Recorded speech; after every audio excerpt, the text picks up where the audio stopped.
The autumn of 1847 had painted Thornwood Manor in shades of amber and gold, and tonight the grand estate blazed with the light of 1,000 candles, their flames dancing against crystalline chandeliers as England's finest gathered for the annual charity ball. The ballroom hummed with the rustle of silk gowns and the murmur of polite conversation, punctuated by bursts of laughter that echoed off the vaulted ceilings, and yet there remained one figure who existed at the periphery of all this glittering society,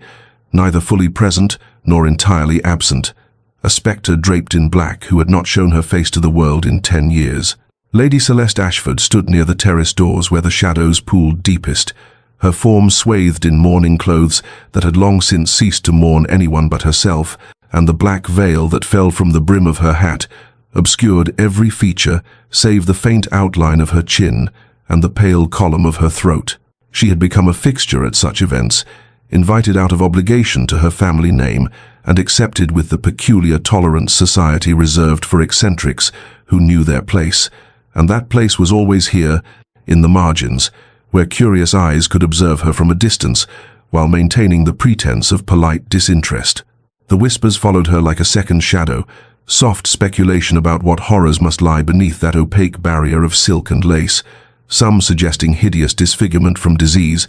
others whispering of a tragic accident that had stolen her beauty and her prospects in one cruel stroke. And though the latter carried a kernel of truth, none of them truly knew the extent of what the fire had taken from her beyond flesh and comeliness. Celeste had learned to hold herself with a stillness that discouraged approach, her gloved hands clasped before her, her posture perfect but not inviting, and she watched the dancers swirl past in their elaborate patterns,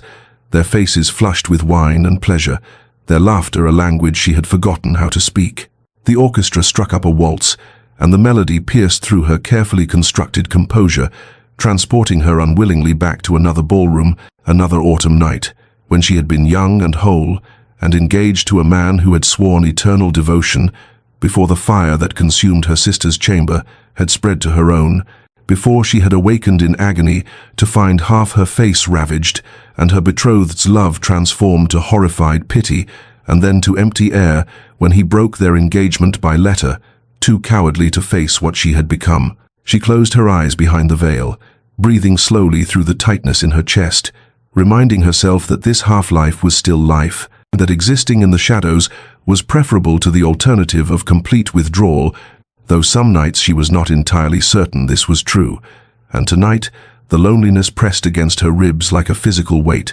the isolation she had chosen, feeling less like protection and more like a prison of her own construction, and she wondered, not for the first time, if she would spend the remainder of her days like this, a ghost among the living, seen but never truly known, present but perpetually alone. The murmur of conversation shifted like a sudden change in the wind when the ballroom doors opened near 9:30, and all eyes turned toward the late arrival, who stood framed in the archway with an air of a man who had learned to endure scrutiny with military precision. Duke Sebastian Blackwood cut an imposing figure in his evening clothes, his broad shoulders speaking of strength earned through war rather than leisure, his dark hair touched with premature silver at the temples, and his face would have been handsome by any measure save for the jagged scar that ran from his left temple down to his jaw, a pale ridge of tissue that pulled slightly at the corner of his mouth and told the story of a cavalry saber that had nearly claimed his life at Waterloo. The assembled guests offered respectful nods and murmured greetings, the men stepping forward to clasp his hand in welcome, while the women curtsied with downcast eyes. And yet there remained that telltale aversion, that split-second hesitation before meeting his gaze, the flicker of pity that crossed even the most carefully composed faces, and Sebastian had long since learned to recognize these reactions with the bitter clarity of one who had lost his illusions about human nature on blood-soaked battlefields. He had been a hero once, celebrated for his valor and mourned when the war ended, and he withdrew to his estates. But heroism lost its luster when the hero returned marked by violence, and society's adulation had gradually transformed into this uncomfortable mixture of respect and relief when he kept to himself, managing his considerable holdings with cold efficiency and appearing at social functions only when obligation demanded. Sebastian moved through the crowd with practiced ease, exchanging pleasantries that meant nothing, and accepting condolences for his continued bachelorhood with a sardonic smile that never quite reached his eyes, and he was preparing to make his excuses and depart when his gaze swept across the ballroom and landed upon the figure in black, standing near the terrace doors, solitary and still as a monument to grief. He had heard of Lady Celeste Ashford, of course, the veiled widow who was not truly a widow at all, but something society lacked adequate language to describe, and in that moment when their eyes met across the sea of dancers and gossips and gilded superficiality, Sebastian felt a recognition that struck him with the force of a physical blow, for here was someone who understood what it meant to be seen and yet remain invisible, to exist in the world while being fundamentally apart from it, to carry wounds that society deemed too uncomfortable to acknowledge. She did not look away as others did, and though he could not see her expression beneath the veil, he sensed in her stillness a kinship that called to something long dormant in his chest, and before conscious thought could intervene, before caution could counsel him to maintain his careful distance, Sebastian found himself crossing the ballroom toward her with the same decisive determination that had once carried him into battle, and he did not stop until he stood before her, close enough to see the way her gloved hands tightened around each other, close enough to hear the soft catch of her breath, and he bowed with a formality that somehow felt like the beginning of something inevitable. "Lady Ashford," Sebastian said, his voice carrying the roughness of a man unaccustomed to social niceties, "would you do me the honor of this dance?" The request fell upon the ballroom like a stone dropped into still water, sending ripples of shock through the assembled guests who had stopped their own conversations to witness this unprecedented approach, for the scarred duke never danced, and the veiled lady never accepted, and yet here stood both of them in defiance of their established patterns, and Celeste felt her breath catch in her throat as she looked up at his extended hand,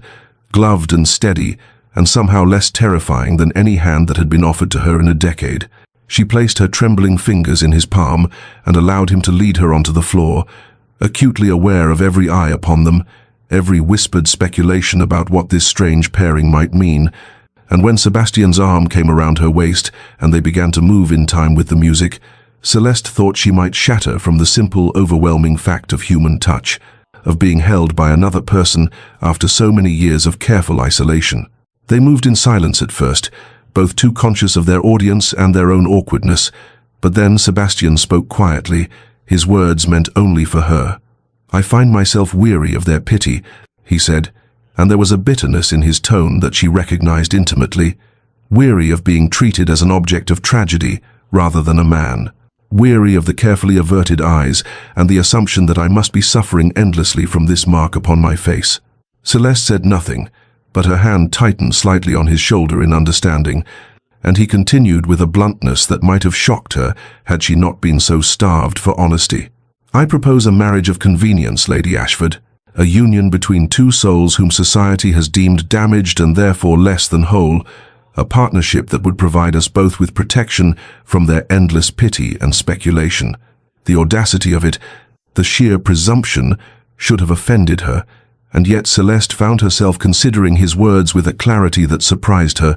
for had she not just been thinking that her half-life of shadows was becoming unbearable, had she not wondered if there might be some alternative to this perpetual solitude? "You know nothing of me," she whispered, her voice rusty from disuse in social settings. "Nothing of what lies beneath this veil or why I choose to wear it." Sebastian's scarred mouth curved into something that was not quite a smile. "I know enough," he replied. "I know that you understand what it means to be marked by fate, to carry visible proof of suffering, to exist in a world that claims to accept you while never quite meeting your eyes. And I know that I would rather share my isolation with someone who comprehends it than continue alone in my fortress of stone and silence." They completed another turn around the floor, and Celeste felt the dangerous stirring of something she had thought long dead, a whisper of possibility, a fragment of hope that perhaps companionship might be found even in the ruins of their separate tragedies. "I would keep my veil," she said finally, testing the terms, needing to know if he would recoil from this condition. "I would require separate chambers, separate lives under the same roof, and protection without intimacy, an arrangement of mutual convenience, and nothing more." Sebastian nodded, his expression unreadable save for a flicker of something in his dark eyes that might have been relief or resignation, or perhaps both, "Those terms are acceptable," he said, and as the music drew to a close, as they stood together in the center of the ballroom with all of society watching, he raised her gloved hand to his lips in a gesture that sealed their strange bargain. And when the ball ended an hour later, they departed to separate carriages, both wondering what manner of prison or sanctuary they had just agreed to construct together. The wedding took place on a grey November morning in the private chapel of Sebastian's London residence, a small Gothic structure of stone and stained glass where light filtered through coloured panes to cast jewelled shadows across the cold floor. And there were no guests save the priest and 2 servants called in to serve as witnesses, no music save the whisper of wind against ancient windows, no celebration of union, but rather a solemn contract, signed in silence and sealed with words spoken in voices barely above a whisper. Celeste stood before the altar in a gown of deep charcoal silk that seemed more suited to mourning than matrimony, her black veil firmly in place, her hands trembling so violently within her gloves that she had to clasp them together to maintain composure, and she wondered with a sick flutter of panic what madness had possessed her to agree to this arrangement, to bind herself legally to a man she scarcely knew, to exchange one prison of isolation for another whose dimensions remained unknown and potentially more confining. Sebastian stood beside her in his formal attire, his expression carved from granite, his scarred face revealing nothing of whatever thoughts moved behind those dark eyes. And when the moment came to lift her veil for the ceremonial kiss, he merely raised the fabric just enough to press his lips briefly to the black lace itself, a gesture that somehow felt more intimate than any touch of flesh to flesh. And then the brief ceremony concluded, and they were pronounced man and wife, bound together by law and convenience, and a shared understanding of what it meant to be marked by fate as unsuitable for ordinary happiness. The journey to Blackwood Hall took the better part of the day, their separate carriages travelling in tandem along roads that grew progressively narrower and more remote as they left London's sprawl behind and entered the wild moorlands of Yorkshire. And when at last the estate came into view as evening approached, Celeste felt her breath catch at the sight of it. For Blackwood Hall rose from the landscape like something conjured from a Gothic novel,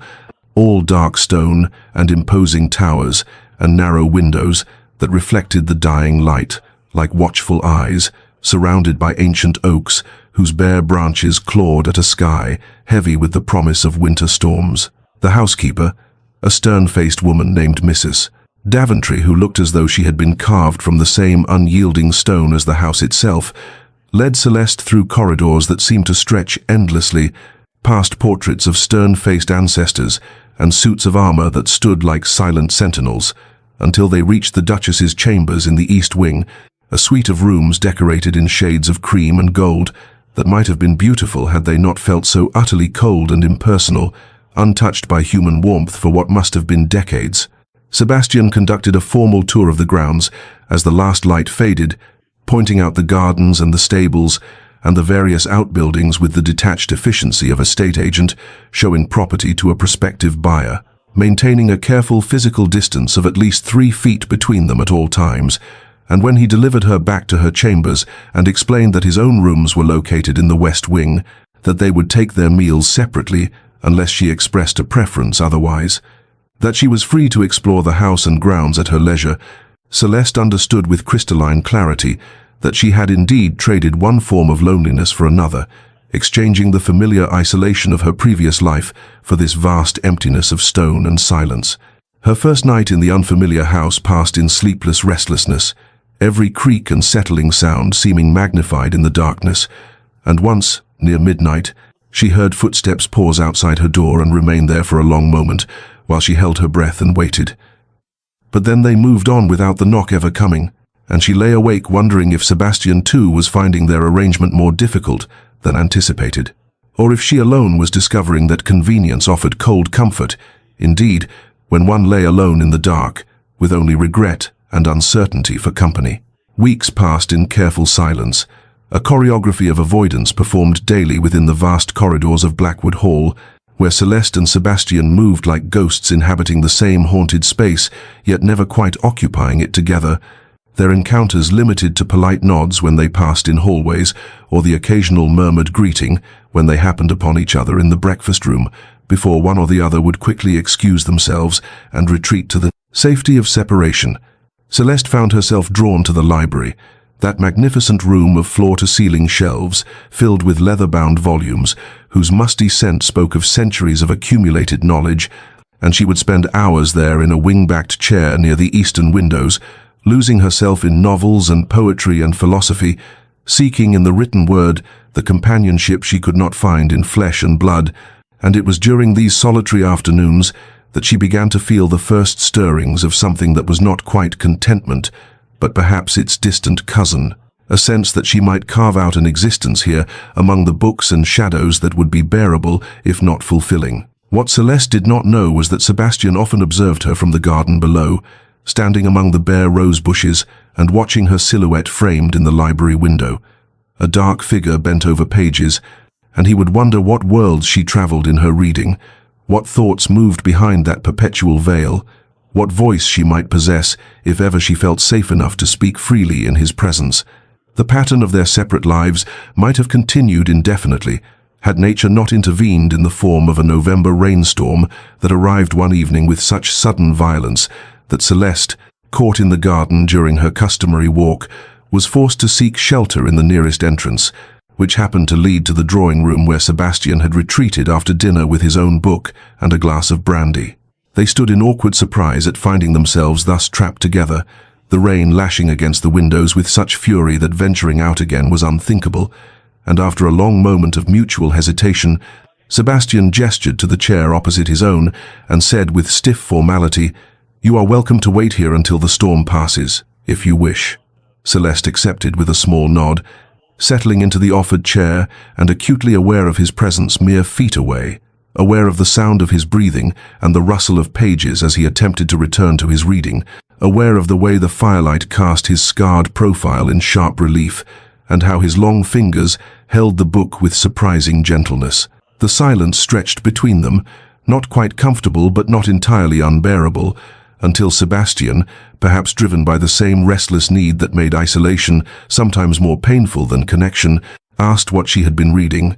and Celeste, startled by the direct question, answered that she had discovered a volume of Wordsworth's poetry in the library. This sparked a stilted but genuine discussion of literature, Sebastian revealing an unexpected depth of knowledge about the Romantic poets, Celeste gradually losing some of her nervousness as they debated the merits of Wordsworth versus Coleridge. And there came a moment when Sebastian opened his mouth as if to ask something more personal, perhaps about her life before Blackwood Hall or the reasons behind her veil. But then he seemed to think better of it and returned to safer literary ground. When they both reached simultaneously for the same book of Byron's verses that lay on the table between them,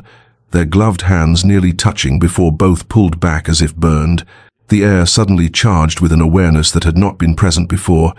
and they retreated shortly after to their separate wings,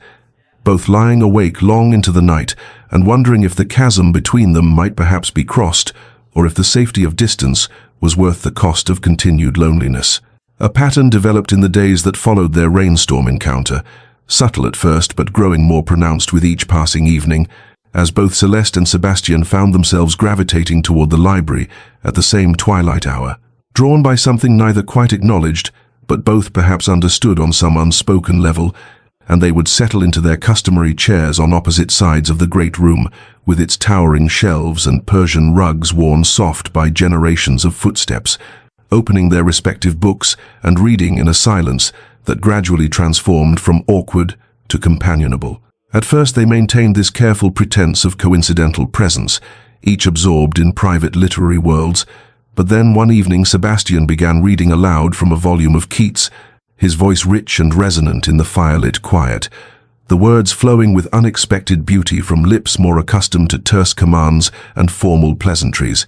And Celeste felt something shift inside her chest as she listened to him speak of beauty and truth and the terrible brevity of mortal joy. She found herself closing her own book and simply listening, her hands folded in her lap beneath the black fabric of her veil, and when Sebastian finished the poem and glanced up to find her attention fixed upon him, he did not retreat into embarrassment, but instead asked if she had a favorite among the Romantics, and thus began their tentative exchange of literary opinions that grew bolder with each evening's conversation. Celeste discovered that she could speak more freely when discussing poetry and philosophy than she ever could about personal matters,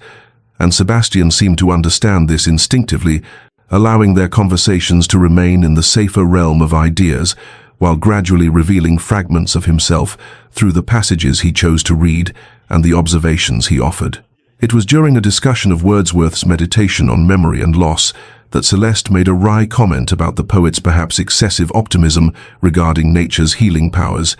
and Sebastian laughed, a genuine sound of surprised delight that seemed to startle them both. And then Celeste found herself laughing too, a light bubbling sound that she had not heard from her own throat in so many years that it seemed to belong to some other woman, some earlier version of herself who had existed before fire and pain and isolation had taught her that joy was a luxury afforded only to the unmarked. Sebastian's expression in that moment was one of such visible wonder and pleasure that Celeste felt heat rise in her cheeks beneath her veil, and she realized, with a flutter of something dangerously close to anticipation, that she had begun to look forward to these evening hours in the library, that she found herself listening throughout the day for the sound of his footsteps in distant corridors, and wondering what book he might choose to read that night, what thoughts he might share, what small glimpses into his guarded interior he might inadvertently reveal. For his part, Sebastian discovered that the library felt strangely empty on the rare evenings when estate business kept him away past their usual hour, that he would find himself rushing through correspondence and accounts in order to reach that firelit room where Celeste waited with her books and her surprising insights, and that musical laugh that had become more precious to him than he dared examine too closely. And though they still maintained careful physical distance, never sitting closer than the width of the oriental carpet between them, never allowing even accidental contact, both began to sense that the chasm separating them was perhaps not quite as unbridgeable as they had once believed, that loneliness shared in companionable silence might be the first tentative step towards something neither yet had the courage to name. The rose garden at Blackwood Hall had become Celeste's private sanctuary in the weeks since her marriage, a place where she could walk among the thorny bushes and late-blooming flowers without encountering servants or the penetrating gaze of her husband, and it was there on a crisp December morning that she found herself attempting to prune back the wild growth that threatened to overtake the stone pathways, her gloved hands working carefully among the branches despite her limited experience with such practical tasks. She had been absorbed in her work for perhaps an hour when her veil, that constant companion of black silk, caught upon a particularly vicious thorn, and as she turned her head the fabric pulled taut and would not come free no matter how gently she tugged at it, the thorns seeming to grip the delicate material with malicious intent, and in her struggle to liberate herself without tearing the veil, she felt the sharp prick of thorns against her fingers, even through the thin leather of her gloves. A soft sound of frustration escaped her lips as a drop of blood bloomed on the pale glove, covering her right hand, and she was contemplating whether she would need to sacrifice the veil to the rose's custody when Sebastian's voice came from behind her, asking if she required assistance, his sudden appearance startling her into stillness. He must have been walking the grounds and observed her predicament, and now he approached with careful steps, as though afraid of frightening a wounded bird, and when Celeste nodded her acceptance of his help, he moved closer than they had yet been, outside the formal structure of a dance, so close that she could smell the faint scent of sandalwood and leather that clung to him, could feel the warmth radiating from his body in the cold morning air. Sebastian's hands were remarkably gentle as he worked to untangle the veil from the thorns, his scarred fingers moving with practiced precision among the sharp points, and Celeste found her breath catching in her throat at his proximity,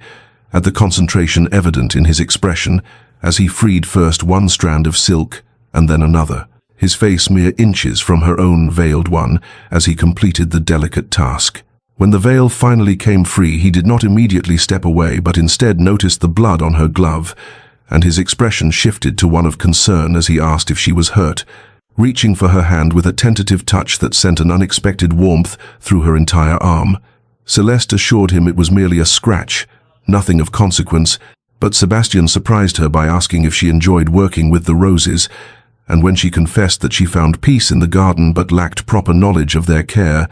he offered to show her the techniques he had learned from his own mother, who had maintained these very roses before her death. Thus began their first shared activity beyond literary conversation, Sebastian fetching pruning shears and gloves from the garden shed while Celeste watched with growing wonder, and soon they were working side by side among the bushes, Sebastian demonstrating how to cut at an angle to encourage new growth, how to identify which canes should be removed and which preserved, his hands moving over the plants with a tenderness that seemed at odds with his martial bearing and war-hardened exterior. Celeste observed the contrast between the man who commanded estates and had led soldiers into battle, and this same man who handled delicate rose blooms as though they were precious beyond measure, who spoke of the plants with genuine affection and knowledge, and she found herself relaxing into the rhythm of their shared work, asking questions about different varieties and listening to his patient explanations. Their fingers brushed as they both reached for the same branch, and neither pulled away immediately, the accidental contact lingering for a heartbeat longer than strictly necessary before they continued their work with heightened awareness of each other's presence, and Celeste felt something shift inside her chest, some small barrier beginning to crack beneath the gentle pressure of Sebastian's steady kindness, and the surprising intimacy of working together in the winter garden, where thorns drew blood, but roses promised the eventual return of beauty. As autumn deepened into early winter, and the first frost painted the windows of Blackwood Hall with crystalline patterns, Celeste had settled into an uneasy peace with her new life, finding comfort in the daily rhythms of shared library hours and occasional garden work with Sebastian. But on a bitter December night, when wind howled around the manor's ancient stones, she was awakened from fitful sleep by sounds that sent ice through her veins, screams, raw and agonized, coming from the distant west wing, where Sebastian kept his chambers. She lay frozen in her bed for several heartbeats, her mind racing between conflicting impulses, respect for his privacy and the formal distance they still maintained despite their growing closeness, or the compassionate urge to offer comfort to someone clearly suffering in the grip of nightmare terrors she understood all too well from her own haunted nights. Compassion won, and Celeste rose from her bed, pulling a wrapper over her nightgown and moving through the darkened corridors with only a single candle to light her way, her heart pounding as another cry echoed through the empty halls, and she found herself standing before Sebastian's door for the first time since arriving at Blackwood Hall, her hand trembling as she knocked softly and received no response, save another tormented shout. She pushed the door open to find Sebastian thrashing in his massive four-poster bed, his scarred face contorted in anguish, sheets twisted around his body as he fought invisible enemies and called out warnings to soldiers long dead. And Celeste felt her own breath catch at the sight of this powerful man reduced to such vulnerable suffering, trapped in memories of war and death, and the moment that had marked his face forever. She approached the bed slowly, speaking his name in a soft but clear voice, repeating it like an anchor to draw him back from whatever battlefield he relived in his sleeping mind. And when his eyes finally flew open, they were wild and unfocused, shame flooding his features as consciousness returned, and he realized she had witnessed him in this state of weakness he had clearly worked so hard to conceal. Sebastian tried to apologize, to order her from the room with gruff embarrassment, but Celeste moved to the washstand and poured water into a glass with steady hands, bringing it to him and settling herself in the chair by the window when he tried to wave her away, and she spoke the words that seemed to flow from some deep well of shared understanding. "I know what it is to be trapped in memories that refuse to release their hold, Sebastian. You need not bear this alone." Something shifted in his expression then,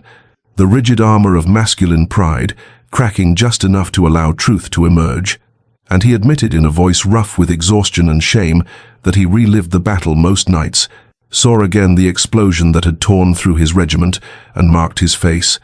heard the screams of men he could not save, and felt the weight of command that had sent young soldiers to their deaths. Celeste listened without judgment or platitudes, understanding that sometimes the greatest comfort was simply presence, the knowledge that another soul bore witness to your pain and did not turn away, and she remained in that chair as the night slowly gave way to dawn, a silent guardian watching over Sebastian as he finally fell into quieter sleep. And when morning light crept through the curtains and he woke to find her still there, the awkward acknowledgement that passed between them carried the weight of something fundamental that had shifted in the architecture of their careful arrangement, a recognition that they had crossed some invisible threshold from which there could be no returning to the formal distance of before. The morning after Celeste had kept vigil through Sebastian's nightmares brought an unexpected shift in the careful choreography of their separate lives. For when she descended to breakfast expecting the usual solitary meal, she found a note in Sebastian's precise handwriting, requesting that she join him for dinner that evening in the small dining room rather than the formal hall where they had taken their wedding breakfast in strained silence. And though her immediate reaction was nervousness at the thought of dining together, of attempting to eat while maintaining the veil that had become both shield and prison, she found herself penning an acceptance before doubt could override.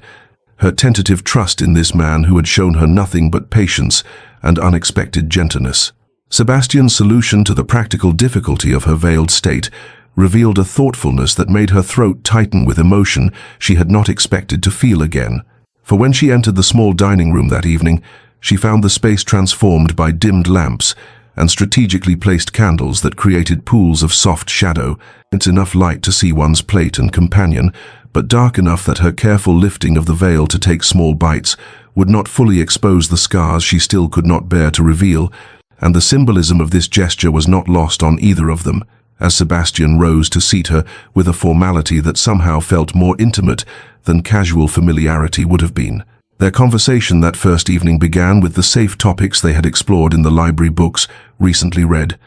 Observations about the changing season, mundane estate matters, but as the wine was poured and courses came and went, Sebastian began to speak of his childhood before war had claimed him, describing a boy who had loved horses and literature in equal measure, who had imagined a life of scholarly pursuits rather than military service, and Celeste found herself responding with fragments of her own past. The sister she had lost in the fire that had marked her forever, Margaret, who had been just 16 and full of dreams of her first London season. The revelation came quietly, almost without Celeste realizing she was speaking it aloud, that her scars were not merely physical, but carved deep into her spirit by the knowledge that she had survived while Margaret had perished, that she had been sleeping safely in the East Wing when fire consumed the West, and the guilt of that survival had weighed upon her for a decade like a stone she could neither carry nor set down. Sebastian's response was not the platitude she had learned to expect from the few who had dared speak of her tragedy, but rather a recognition born of his own parallel wounds, as his own guilt over the soldiers who had fallen while he lived, young men whose names he still recited in the dark hours when sleep would not come, and in that moment of shared confession, they recognized in each other not merely kindred spirits marked by physical scars, but souls bound by the complex weight of surviving when others had not. The agreement to make these dinners their ritual came without formal discussion, simply an understanding that settled between them like the winter darkness beyond the windows, and as Celeste retired to her chambers that night, she carried with her the warmth of knowing that loneliness, at least, was a burden she might no longer bear alone. The obligation to attend the village Christmas festival arrived with the December cold, a duty that came with Sebastian's title and their position as Duke and Duchess of the surrounding estates, and when Sebastian mentioned it during one of their intimate dinners, Celeste felt terror grip her heart with familiar icy fingers. For attending structured balls where she could stand at the periphery was one thing, but mixing among villagers in daylight, subjected to close scrutiny, and the curious stares of children who had never learned to hide their reactions, seemed a trial beyond her capacity to endure. Sebastian, who had grown adept at reading the tension in her shoulders and the way her hands trembled when fear overtook her, immediately offered to send their regrets, and to invent some excuse that would spare her this ordeal, but Celeste found within herself a stubborn pride she had not known still existed, a refusal to disappoint the villagers who depended upon Blackwood Hall and who had shown nothing but respectful courtesy during her few ventures into the village shops, always with her veil firmly in place. The festival itself was a scene of rustic charm that might have delighted her in another life, with children laughing as they chased one another through the snow-dusted square, carolers gathered around a bonfire singing ancient hymns, and stalls offering mulled wine and roasted chestnuts that filled the air with warmth and spice. But Celeste felt each curious glance like a physical touch, saw the way mothers pulled their children closer when she passed, heard the whispers that followed in her wake, though most tried to be discreet about their fascination with the veiled phantom who had married their duke. She was maintaining her composure through sheer force of will, standing beside Sebastian as he spoke with the village elder about repairs needed to the church roof. When she overheard two women behind a nearby stall speaking in voices they clearly believed were too low to carry. One saying to the other that it was a shame the Duke had bound himself to such a creature, that whatever lay beneath that veil must be monstrous indeed for a woman to hide for so many years. And Celeste felt something crack inside her chest. The fragile confidence she had been building through weeks of Sebastian's patient kindness shattering like ice beneath a boot. She turned to flee, caring nothing for propriety or duty, needing only to escape the suffocating weight of judgment and disgust. But Sebastian's hand caught hers before she had taken 3 steps, his grip firm and warm through her glove, and when she looked up at him through the blur of tears she saw fury in his scarred face, a protective rage that transformed him into something fierce and formidable as he turned to face the assembled villagers with the full authority of his rank and his considerable presence. His voice carried across the suddenly silent square as he declared that any person who showed disrespect to his Duchess showed disrespect to him personally, that Lady Celeste was a woman of more courage and grace than most would ever possess, and that he would not tolerate cruelty or mockery toward her in his village or on his lands. And the two women who had spoken so carelessly found themselves the focus of the Duke's cold stare until they stammered apologies and retreated in shame, while the rest of the villagers watched with expressions ranging from surprise to grudging respect. The walk home through falling snow became something Celeste would remember forever, Sebastian still holding her hand as they moved through the winter landscape, and she was overwhelmed by the unfamiliar sensation of being defended, protected, valued enough that someone would stand against the world's cruelty on her behalf. Their return to Blackwood Hall carried the strange quality of a dream, both of them shaken by the public confrontation in ways that left them silent during the carriage ride home, and when they finally stepped into the entrance hall with snow melting from their coats. Sebastian's anger at society's cruelty was still evident in the tension of his jaw and the way his scarred hands clenched and unclenched at his sides, as though he wished to strike out at all the ignorance and casual cruelty that had wounded his wife. Celeste stood trembling in the soft lamplight, her composure finally crumbling now that they were away from watching eyes, and the tears she had held back through sheer force of will began to fall in silent streams beneath her veil, her shoulders shaking with the force of emotions too long contained, and Sebastian made an awkward, uncertain movement toward her before reaching into his coat to offer his handkerchief with the careful formality of a man unpracticed in comforting others. The words broke from her then, raw and terrible in their self-loathing, as she said that he should not have bound himself to a monster,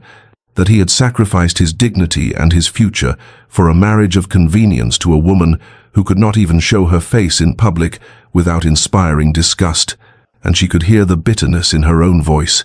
the decade of accumulated shame and isolation pouring out in the privacy of their home, where she no longer had the strength to pretend that the world's judgment did not cut her to the bone. Sebastian's response was fierce and immediate, his voice rough with an intensity that startled her as he declared that if she was a monster, then so was he, that his scars marked him just as surely as hers marked her, and that anyone who could not see past the surface to the strength and grace beneath deserved nothing but contempt, and there was something in his passion that silenced her protests and made her truly look at him for perhaps the first time since they had wed. He spoke then of what he saw when he looked at her, not the hidden face beneath the veil, but the woman who had survived fire and loss, who had endured a decade of isolation with dignity, who had shown him kindness in his nightmares and companionship in his loneliness, and he confessed with halting honesty that what had begun as a practical arrangement had become something far more profound to him, something he had not anticipated and did not fully understand, but could no longer deny. Celeste stood frozen in disbelief as Sebastian's words washed over her, unable to comprehend how anyone could find her anything but hideous, how this man, who could have had his choice of beautiful, unmarred women, had somehow come to value her, and when he met her eyes with that unflinching directness that characterized all his dealings with her, she saw truth there that terrified her more than any cruelty ever had. His final admission came quietly, almost tenderly, as he said that he had fallen in love with her voice during their library evenings, with her mind during their dinner conversations, with her spirit as he watched her face each day with courage most would never possess, and that the woman beneath the veil mattered far less to him than the woman he had come to know through weeks of patient revelation. The moment stretched between them heavy with possibility and terror, charged with the weight of confessions that could not be taken back, and Celeste felt herself suspended between the desire to believe and the certainty born of long experience that such acceptance could not be real, could not last. It would shatter the moment he truly saw what she had hidden for so long, and so she did what she had always done. When emotions threatened to overwhelm her defenses, she retreated to her chambers with a whispered apology, leaving Sebastian standing alone in the entrance hall while she fled to the safety of solitude to wrestle with the impossible hope his words had planted in her wounded heart. Celeste lay sleepless in her chambers through the long winter night, replaying Sebastian's confession with obsessive precision, hearing again and again the rough tenderness in his voice when he said he had fallen in love with her voice, her mind, her spirit, and she found herself caught in an internal war between desire and fear that left her trembling beneath her coverlets as the hours crept toward dawn. The possibility that someone might truly see past her ruined face to the woman beneath seemed too fragile a hope to trust, too dangerous a dream to entertain, for she had learned through brutal experience what happened when she allowed herself to believe in love's endurance, and the memory of that lesson rose now, with vivid clarity, to torment her in the darkness. She had been engaged once, before the fire, to a young man who had sworn eternal devotion and written poetry, comparing her beauty to spring flowers and morning light, and she could still remember with perfect, agonizing detail the moment he had first seen her burns after the physicians had finally removed the bandages, could still see the horror that had flooded his handsome face and replaced his practiced declarations of love with stuttered excuses and hasty retreat. And within a week, he had broken their engagement through a letter delivered by servant because he lacked even the courage to face her directly. That abandonment had taught her the truth she had carried for 10 years like a stone around her neck, the certainty that whatever kindness or attraction she might inspire would shatter the moment the veil came down, that she was fundamentally unlovable in her scarred state, that the best she could hope for was the polite tolerance of those who pitied her suffering but could never truly accept her altered appearance. But Sebastian's words tonight had planted a seed of revolutionary doubt in that long-held conviction, for he had his own scars and his own experience of society's cruelty, and perhaps that shared understanding gave him a different perspective, a capacity to see past surfaces that her previous fiancé had lacked entirely. She thought of Sebastian's consistent kindness over the weeks of their marriage, the way he had never pressed her to reveal herself, never demanded more than she could offer, yet had gradually built a foundation of trust through patience and genuine companionship, and she wondered if his confession might be not the pretty lie she expected, but rather the simple truth of a man who had come to know her in ways that went deeper than physical appearance. As winter's first light began to filter through her curtains, painting the familiar room in shades of grey and pale gold, Celeste made a decision that terrified her more than any she had faced since agreeing to this marriage. For she understood that she stood at a crossroads where she could either retreat further into the safety of isolation or step forward into the terrifying vulnerability of trust. And she chose, with trembling resolve, born of Sebastian's fierce defense at the village festival and his raw honesty in the entrance hall, to believe that perhaps this scarred duke might truly mean what he said. Her hands shook as she reached for the clasp of her veil in the morning light, feeling the familiar weight of black fabric that had been both protection and prison for a decade, and she understood with crystalline clarity that removing it for Sebastian would require more courage than she had ever needed to face society's stares. For this time, her heart was engaged in ways it had not been since before the fire, and the possibility of rejection now carried the power to wound her more deeply than any casual cruelty from strangers ever could. Celeste's journey through Blackwood Hall to Sebastian's study carried the quality of a condemned prisoner's final walk, each step requiring conscious effort as her resolve warred with the terror that threatened to send her fleeing back to the safety of her chambers. But she forced herself forward, through corridors now familiar yet suddenly strange, the veil still in place though her hands had already made the decision her heart feared, and when she reached the heavy oak door of his study, She paused with her hand raised to knock, wondering if this was madness, if she was about to shatter the fragile peace they had built by revealing the truth he claimed not to care about, but surely would recoil from once confronted with its reality. She knocked, heard his deep voice bid her enter, and found him at his desk reviewing estate papers with the careful attention he brought to all his responsibilities,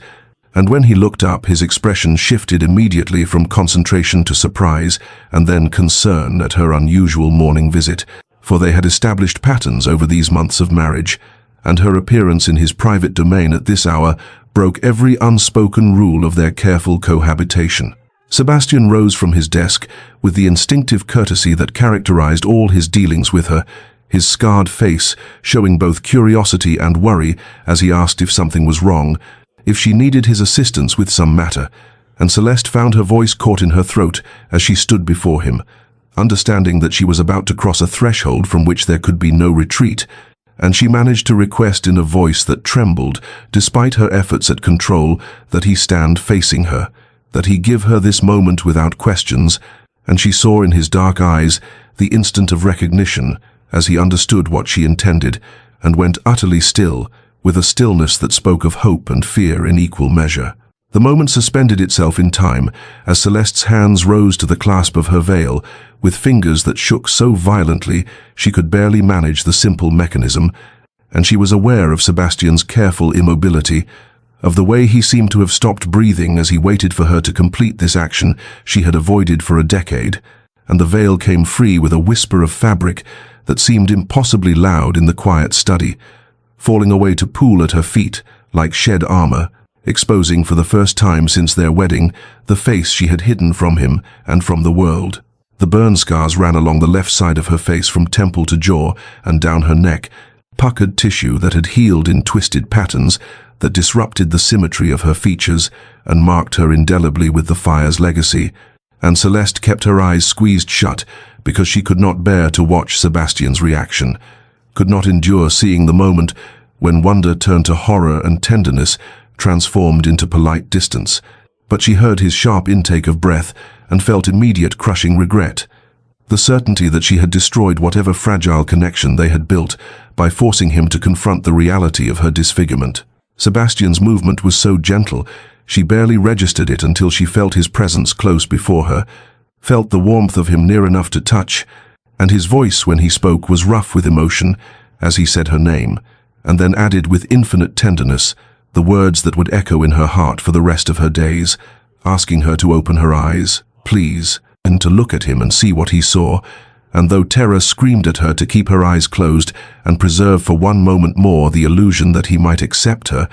she found the courage to obey and opened her eyes to meet his gaze, bracing herself for the revulsion she was certain would be written there. Celeste's tears spilled over as she opened her eyes to meet Sebastian's gaze,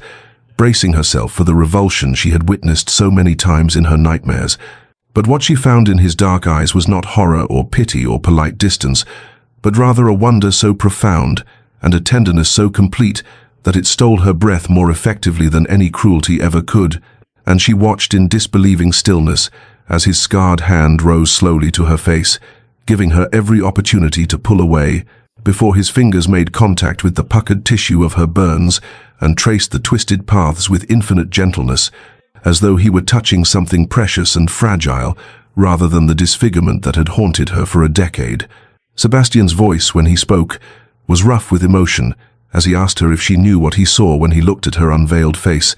and before she could respond with the litany of ugliness she had recited to herself for years, he told her that he saw courage written in every mark the fire had left, saw survival and strength, and a beauty that had been earned through unimaginable pain rather than merely inherited through chance of birth, and his words landed on her wounded heart like balm on ancient injuries, as he confessed that he had never expected to feel this way about anyone, and had resigned himself to a life of emotional isolation until she had appeared at that charity ball, wrapped in black fabric and loneliness. He told her that her willingness to show him this vulnerability, to trust him with the truth she had hidden from the world, humbled him in ways he could barely articulate, for he understood the courage it required to lower defenses that had been a decade in the building, and Celeste felt her disbelief beginning to give way to tremulous hope as she searched his face for any sign of the revulsion she still half expected to discover, lurking beneath his tender words. Sebastian's thumb brushed away her tears with a gentleness that seemed impossible from hands that had wielded weapons in war, and after a moment of charged silence, he asked in a voice barely above a whisper if he might kiss her, and the question itself was a gift, because it gave her choice and agency, in a moment when she felt utterly exposed and vulnerable, and she managed to whisper her permission through tears that now flowed from wonder rather than fear. The first kiss was gentle and reverent, and accepting in ways that rewrote every certainty Celeste had carried about her own unlovability, for Sebastian kissed her scarred cheek and her marked temple, and finally her trembling lips with a tenderness that spoke of devotion rather than duty, and she felt something fundamental shift inside her, as walls that had been carefully constructed over years of isolation began to crumble, and when she realized that Sebastian was crying too, his own tears mingling with hers as they held each other in the quiet study, she understood that this moment marked not just an unveiling of her face, but a revelation of hearts that had both been hiding in different ways,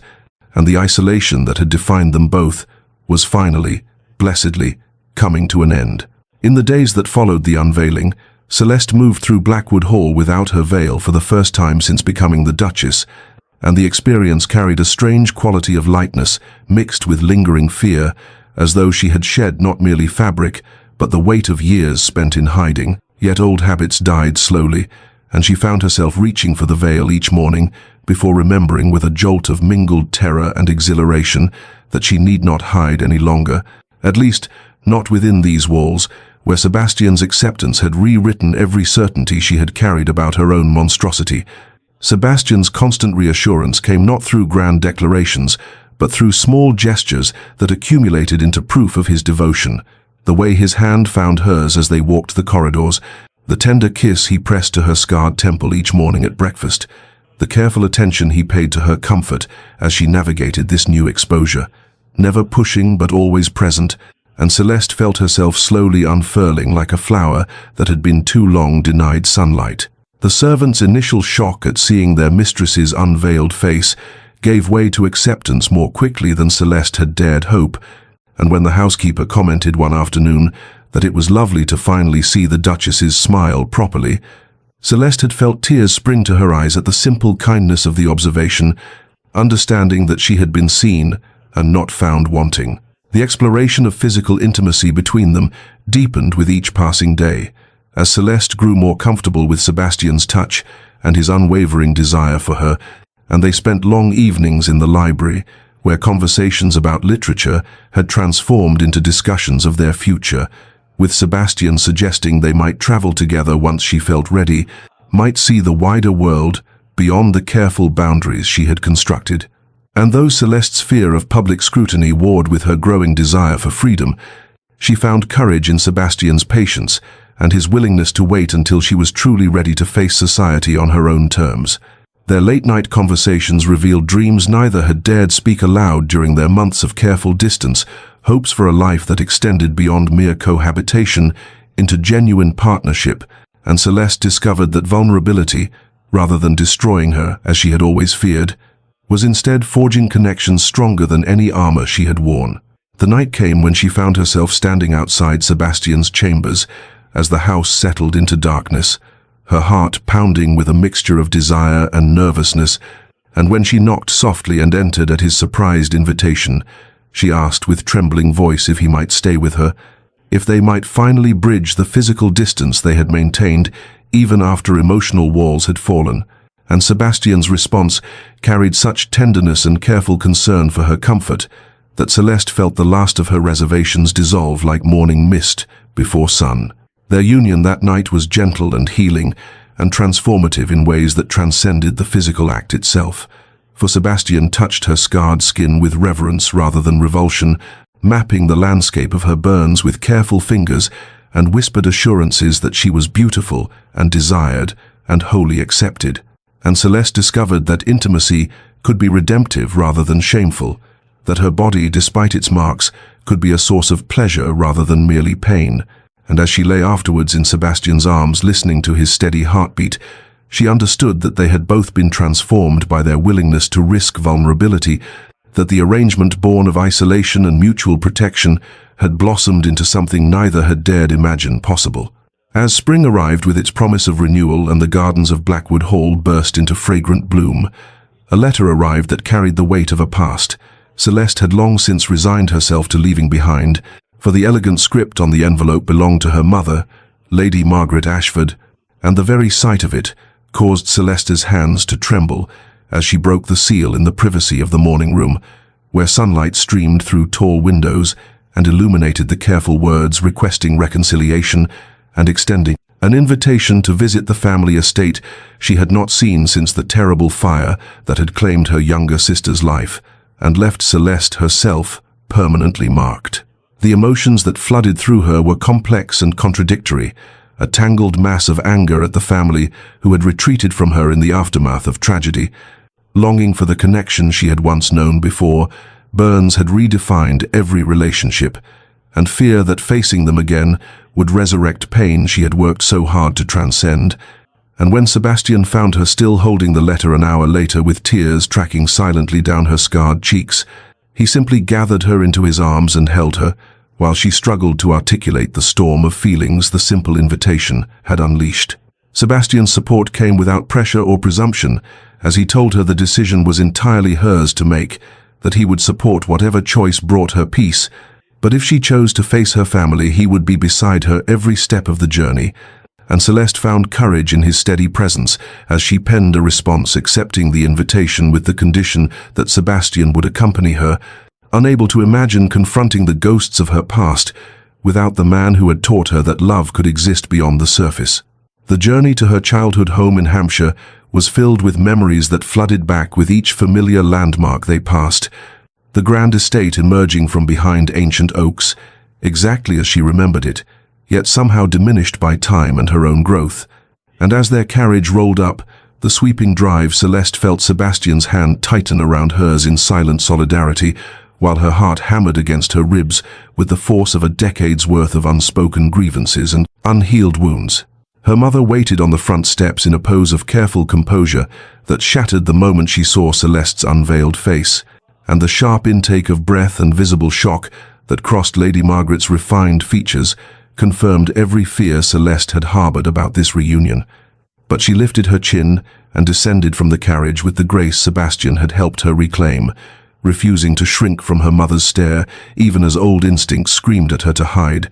The initial hours were marked by awkward silences and painfully formal pleasantries as they took tea in the drawing room where Celeste had once played as a child, the very room where she and her sister had laughed and conspired and dreamed of futures that the fire had stolen. And when her mother finally gathered the courage to ask directly about the years since Celeste had left, the question opened a floodgate that Celeste had not realized she had been holding back, and her confrontation about their abandonment in her darkest hour emerged not as a scream but as a quiet, devastating recitation of facts that left her mother pale and trembling. And when Lady Margaret's tears finally came, they carried with them an admission of cowardice and regret that had evidently haunted her for a decade, though Celeste found it difficult in that moment to offer the immediate forgiveness her mother's stricken face seemed to plead for, needing instead to let the truth of their mutual wounding settle between them like dust after a collapse. The difficult conversations with her family unfolded over several days that felt simultaneously endless and far too brief, each discussion peeling back another layer of the grief and misunderstanding that had calcified between them over a decade of separation.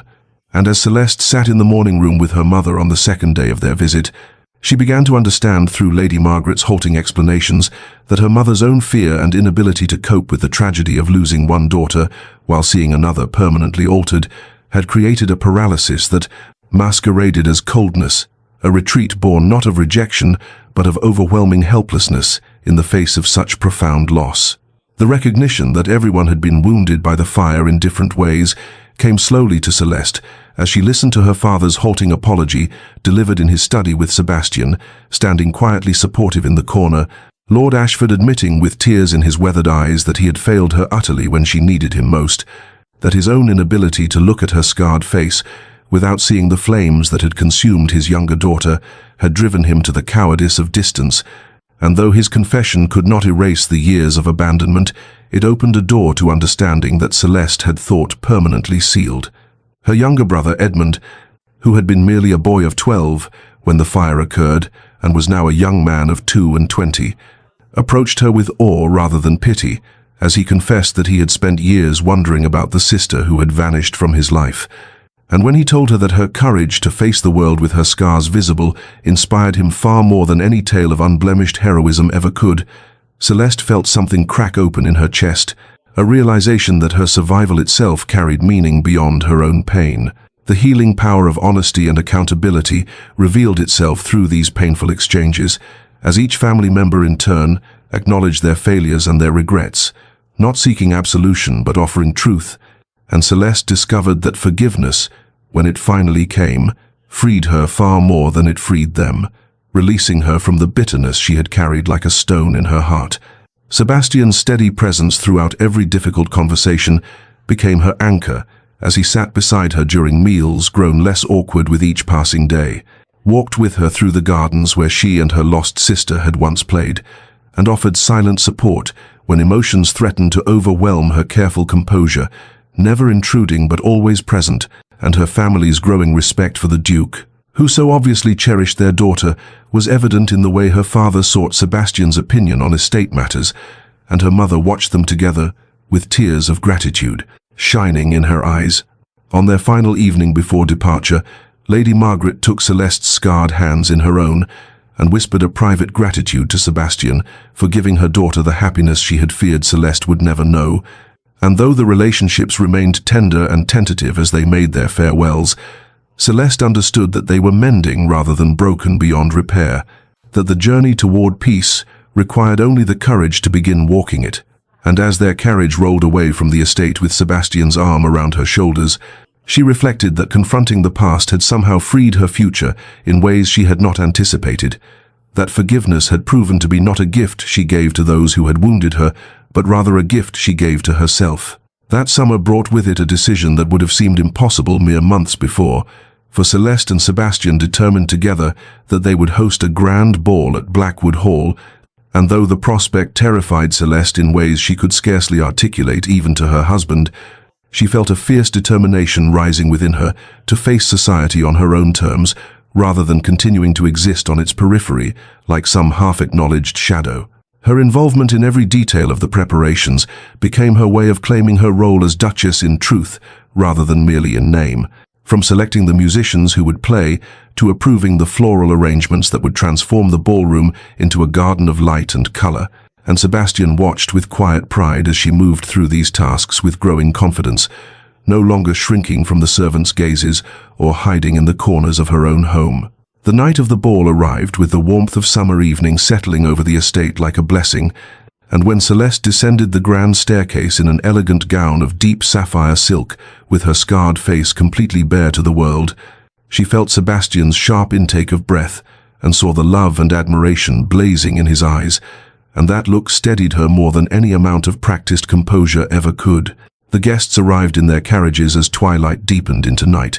the cream of local society along with several prominent families from London, and Celeste stood beside Sebastian in the receiving line, feeling every stare like a physical touch, hearing the whispers that rippled through the crowd as each new arrival caught sight of the Duchess's unveiled face. But she kept her chin high and her hand steady in Sebastian's as they welcomed each guest with the grace befitting their stations. The internal strength she drew upon came not merely from Sebastian's love, though that formed the bedrock of her courage, but from the entire journey she had undertaken since that first fateful ball where a scarred duke had seen past her veil to the woman beneath, and she understood now that she had earned the right to stand here not in spite of her scars, but because of everything they represented about survival and resilience, and the choice to live rather than merely exist. When Sebastian led her onto the floor for the opening waltz, the entire ballroom fell silent in a way that might have paralyzed her with fear a year ago. But now she simply gazed into her husband's scarred face and let the music carry them. Their movements together, a public declaration of their partnership and their defiance of society's shallow judgments. Society's gradual shift from shock to something approaching admiration became evident as the evening progressed, and guests observed the Duke and Duchess's obvious devotion to one another, the way Sebastian's hand never strayed far from Celeste's, the manner in which they seemed to communicate in glances and small gestures that spoke of deep intimacy, and several of the younger women present approached Celeste throughout the night to tell her in hushed, awed voices that her courage inspired them in ways they struggled to articulate. And when the last guest departed in the early hours of morning, and Sebastian swept Celeste into his arms in the emptied ballroom, she understood that the evening's success represented acceptance earned through authenticity rather than granted through pity, and that made all the difference in the world. 2 years had passed since their wedding day when Celeste had stood veiled and trembling before an altar, never imagining that the cold arrangement she was entering would transform into something so profound and all-encompassing that it would reshape not merely her daily existence, but the very essence of who she understood herself to be. And in those 2 years, she and Sebastian had forged a partnership in estate management that went far beyond the formal duties expected of a duke and duchess, working together in his study over ledgers and correspondence, consulting one another on decisions both minor and momentous, their scarred hands sometimes brushing across the desk as they reached for the same document, in a casual intimacy that still made Celeste's heart quicken with wonder at how far they had traveled from those early days of careful distance. Celeste had discovered within herself a calling she had never anticipated, beginning to work with burn survivors in the surrounding counties, offering support and hope born from her own hard-won journey from hiding to living. And when these women and children came to Blackwood Hall to meet with her, some still fresh from their injuries and others bearing scars decades old, she would speak to them with a gentle authority about the truth that scars need not define a life, that survival itself was a form of courage,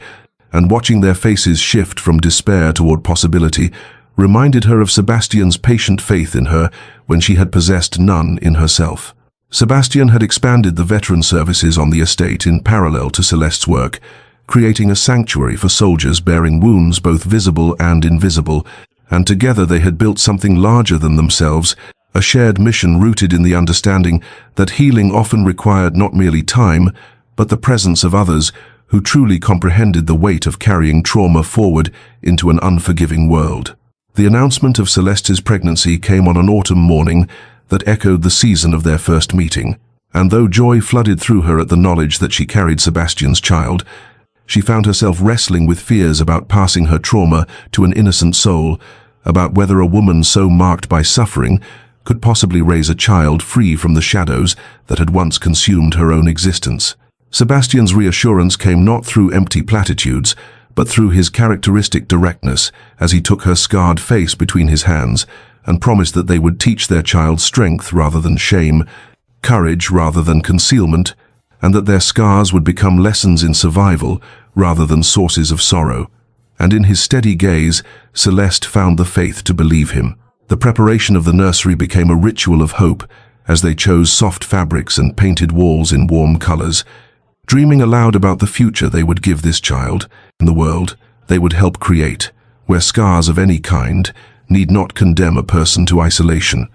And Celeste would often stand in that sun-filled room with her hand on her growing belly, reflecting on the extraordinary transformation from the hollow arrangement they had begun with to the deep love that now anchored every aspect of their shared life. The birth came with the first snow of winter,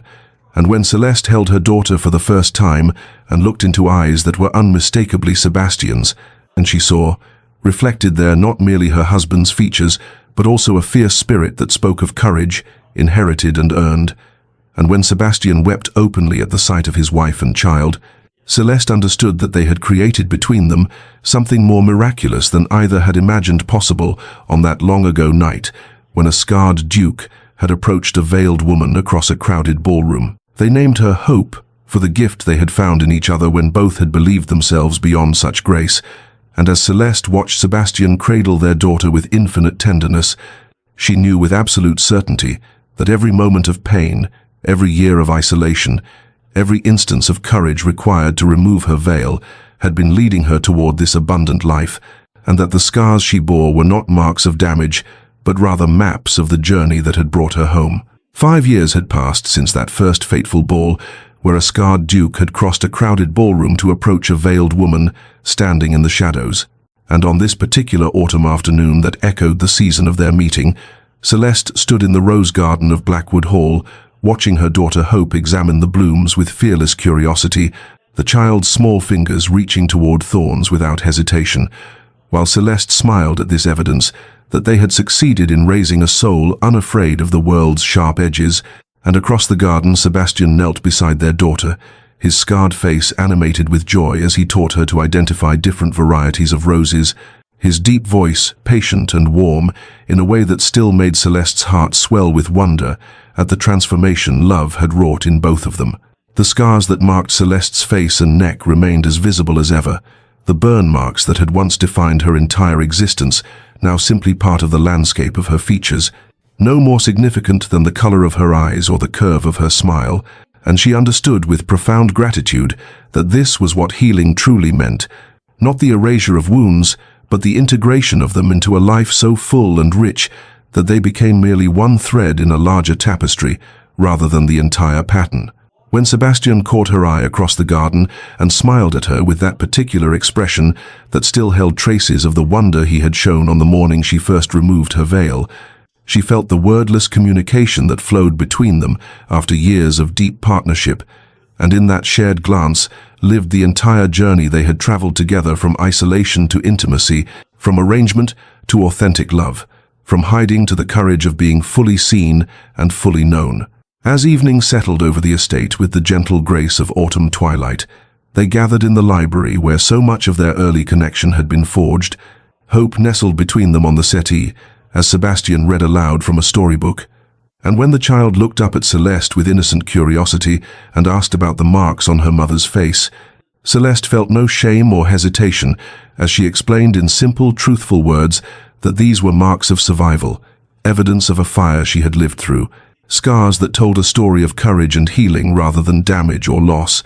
And Hope reached up to trace the marks with gentle fingers before declaring them beautiful because they were part of her mama, and in that moment Celeste understood that they had truly broken the cycle of shame she had once believed herself condemned to carry forward. Dear listener, if you have followed this journey from beginning to end, then you have witnessed a truth that extends far beyond one woman's veil or one man's war scars. For this story speaks to the universal human experience of hiding the parts of ourselves we fear will make us unlovable, of building walls around wounded hearts in the mistaken belief that isolation offers more safety than vulnerability ever could,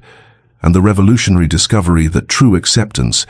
the kind that heals rather than merely tolerates, comes not from perfection, but from the courage to reveal our authentic selves to those worthy of the gift. The world will always contain those who judge by surfaces, who recoil from anything that challenges their narrow definitions of beauty or worth. But the world also contains those rare souls who see past scars of every kind, to the courage and resilience and hard-won wisdom that suffering can forge, and the key lies not in changing ourselves to meet the world's shallow standards, but in developing the discernment to recognize which voices deserve our attention and which we must learn to let fade into insignificance. For those of you carrying your own hidden wounds, whether they mark your skin or live invisibly in the chambers of your heart, may you find the courage Celeste discovered to remove whatever veil you have constructed. May you encounter the patient love Sebastian offered that sees your worth when you struggle to see it yourself, and may you come to understand that your scars, rather than disqualifying you from love and connection and abundant life, may actually be the very things that prepare you to appreciate these gifts with a depth that those who have never suffered cannot fully comprehend. Rest well in the knowledge that healing is possible, that isolation is a choice rather than a destiny, and that somewhere in this world there exists the possibility of being seen completely and loved entirely, not in spite of your wounds, but with full acknowledgement of everything you have survived to become who you are. This has been a story from Love in Bloom Tales, and if it has touched your heart or reminded you of your own journey from hiding to wholeness, I invite you to share your thoughts in the comments below and to subscribe so that more stories of transformation and healing might find their way to you, and to carry forward into your own life the gentle truth that you are worthy of being seen, scars and all, and that your courage to live authentically might become the very thing that gives another person permission to do the same.